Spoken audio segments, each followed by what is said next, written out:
Netanyahu këmbgulte që mos i lironte pengjet së bashku me ministrat e tij ekstremistë sigur Smotrich edhe Ben Gvir. Dhe ç'a ndodhi në datën 13 tetor, Trumpi shkovi në parlamentin izraelit, në Knesset, ku u tha atyre që duhet bëni paqe. Edhe për personat që e kanë analizuar fjalimin e Trumpit, e para, ata që neve na quajnë persona si unë edhe si ti, na quajnë konspiracionist, aty ishte bardhë në të zezë. Trumpi e zhveshin Netanyahun, aty i tha, kam dhënë armë, kam dhënë lek, merrem telefon për ditë, më thoje duam këtë raket, duam këtë, më ke kërkuar armë, i tha që unë nuk e di që ekzistojnë. Edhe thosha, po, ja ku ije. E dyta, i solli Miriam Adelsonin, gruan e Sheldon Adelsonit. Qeverinë që e ka Trumpi tani, e ka bërë familja e këtyre kumargjive të Las Vegasit. Dhe kjo është mafia qifute që kontrollon biznesin e kazinove në Amerikë. Burri i Miriamit, Sheldon Adelsoni, është ai që solli Trumpin pushtet në 2017 dhe është ai që domethënë ka sjell gjithë këtë frymën dhe po të shikosh këta ministrat që ka Trumpi apo sekretarët e shtetit, në krye Marco Rubio. Marco Rubio ka qenë punëtor nëpër kazinot e Sheldon Adelsonit dhe Miriam Adelsonit. Dhe kur ne i thonim këto gjëra para 2 vite, para 4 vite që thonim Trumpi është kukull e zionistëve, njerëzit na thonin ta gënjejnë apo janë konspiracionistë. Trumpi mori këta në Knessetin izraelit, tha jafa, e këtu tha Miriam Adelsonin tha. Ka $600 miliard tha në bankë. Dhe kjo tha me gjithë burrin e vet, më vinin mu tha në president merrtin telefon edhe më thonin çfarë do bëjmë për bregun perëndimor, çfarë do bëjmë për Golanin, çfarë do bëjmë për Netanyahun. Kalimi i Trumpit në Knessetin izraelit pasqyra më e pastër që thot nuk ka më Amerikë.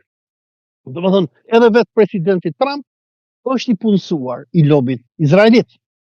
Domethënë të gjithë ata që na kanë quajtur neve në këto vite si konspiracionist, shkoni dëgjoni fjalimin e Trumpit. Tani, ndërsa Trumpi çfarë nuk i ka dhënë Izraelit, ku përmendi edhe bisedën e tij me Miriam Adelsonin, tha, më vjen Miriam Adelsonin në zyrë edhe i thash, edhe i thoja, Miriam i thoja, këtë do më shumë ti, i thoja, Izraelin apo Amerikën?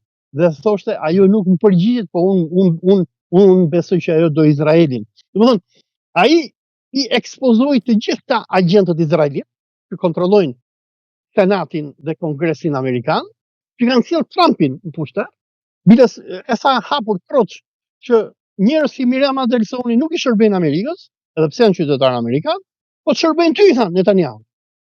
Por i tha Netanyahu, i tha, tani të qesh tha, pengjet që i doje, i solla. Të rri kështu i tha, se ai rrinte i ngrysur gjithë kohën. Kesh.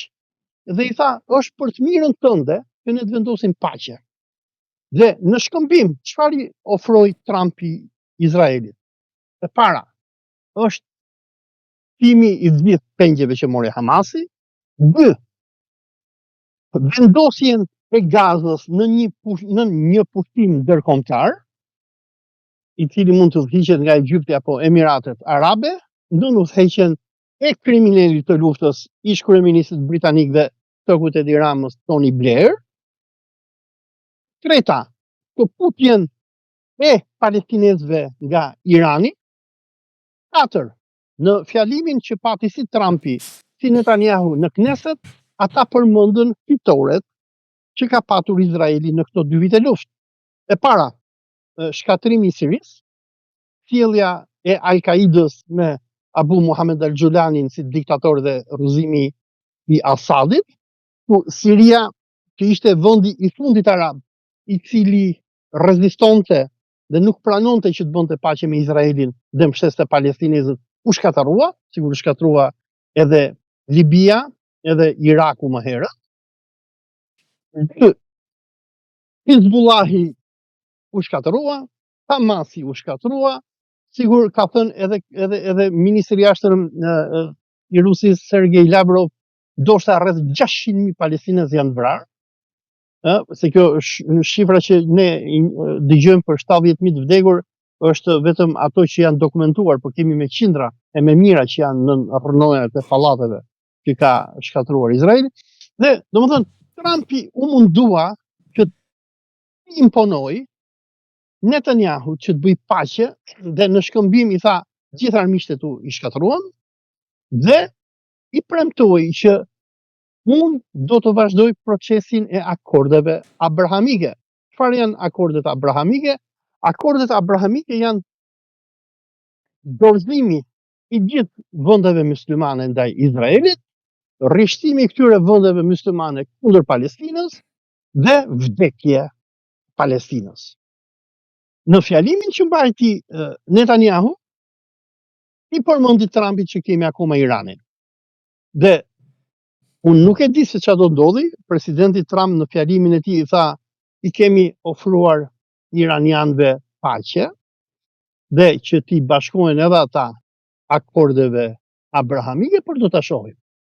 Dyshimi ekziston se ti shkëmbim për armëpushimin që Trumpi i ka kërkuar Netanyahu, ndoshta Trumpi të godasi Iranin, ose do rrëzoj regjimin Iran, do t'i bëj Iranit atë që i ka bërë Siris, që i ka bërë Irakut, që i ka bërë edhe Libis, por kjo ngjelet që të shihet.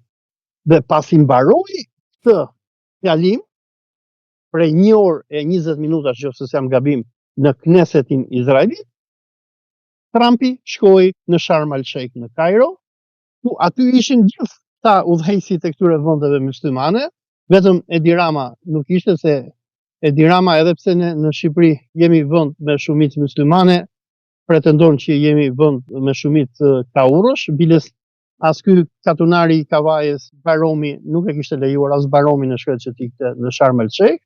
Megjithatë, aty ishin përfaqësues të vendeve muslimane që nga Erdogani te prabo i Indonezisë, dhe Trumpi në shkëmbim për ndaljen e gjenocidit izraelit i ka kërkuar udhëheqësve të botës muslimane me krye presidentin prabo të Indonezisë që të vendosin marrëdhënie me Izraelin. Pra, çfarë është kjo? Domethënë çfarë u mundua Trumpi të bëjë në datën 13 tetor, është pak a shumë dhënien fund të konceptit të shtetit Palestinës, 2, nënshtrimin e gjithë botës muslimane ndaj Izraelit dhe Amerikës, 3, izolimin total të Iranit e ndoshta edhe një shkatrim të ardhshëm të Iranit, 4, shkatrimin përfundimtar të Hamasit. Marrëveshja që u bë në datën 13 tetor, ku Erdogani prabo, ku përfaqësues të Arabisë Saudite, Emirateve, Abdel Fattah el-Sisi, gjithë ishin aty, ishte ndërtuar si një skenar ku Trumpi pak a shumë kërkonte që t'i ofronte Izraelit një paqe me botën muslimane. Domethënë, Izraelit i tha, çështjen palestineze do ta kontrollojmë neve, nuk do ketë më rezistencë palestineze për shlirimin e Palestinës. 2, unë po t'jap gjithë vendet muslimane në tepsi. Por, nëse e ke vënë re, në 13 tetor, asnjë përfaqësues izraelit nuk iku në Egjipt, Sharm el Sheikh. Dhe e ashtëquajtura marrëveshje paqe që u nënshkrua, ishte ndërmjet administratës amerikane dhe vendeve muslimane përveç Iranit edhe Shqipërisë.